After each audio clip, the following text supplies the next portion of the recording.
Kelly, I'd like to ask you a question. We've discussed this before, and we're talking about the regulations and the law getting ahead of an actual product in the lab, and tell us why that's significant to you in Louisiana. Well, first of all, I have to say this is a unique opportunity in gaming for Louisiana and any other state in the United States. Chairman Burnett, AGM, the manufacturers, and the testing labs have come together in really an unprecedented effort to provide regulations, actually in this case a statutory change, but regulations and now standards, technical standards, which I understand will be approved next month. This is up front. This is to be distinguished from what Louisiana, where I'm from, and I dare say most other states, where what happens is there's a submission by a casino and a manufacturer of a product.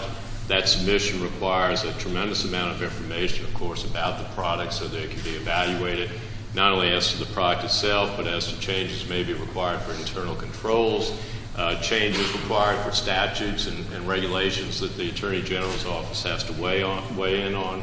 There's approvals that are required relative to placement of the product on the floor. There may be a reconfiguration of the floor space. There's for example, Louisiana, a 90-day trial period. There's changes in internal controls that require approval. There are all these steps, one after another, that are required.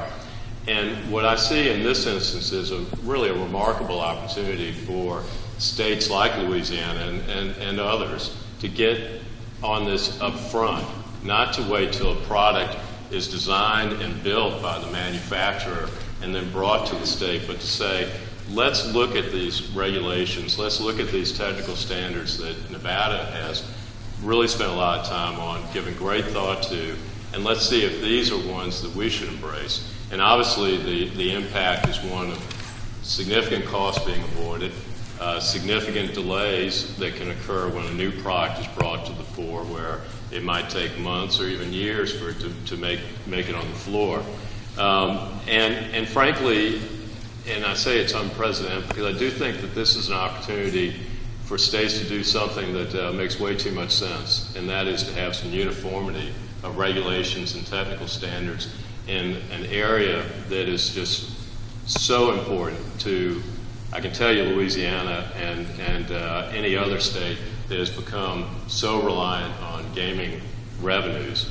The future of gaming is really dependent on this happening, and so I congratulate the chairman and these other parties for working so diligently on it. I certainly hope that Louisiana and other states will take their lead, because frankly, a failure to do so, I think, is going to leave states that don't do it behind, where other states are watching. I could say, for example, we were talking this morning that Mississippi already is looking at this. Well, Mississippi and Louisiana have